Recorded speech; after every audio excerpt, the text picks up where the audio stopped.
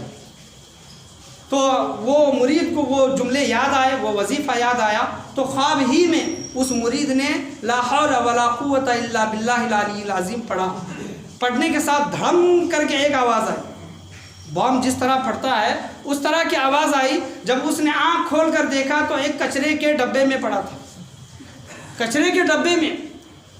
تو وہ مرید دوڑتا ہوا، بھاگتا ہوا، روتا ہوا حضرت جنید بغدادی رحمۃ اللہ علیہ کے بارگاہ میں آیا اور کہنے لگا کہ سرکار یہ معاملہ مجھے کچھ سمجھ میں نہیں آ رہا، یہ کیا بات ہے؟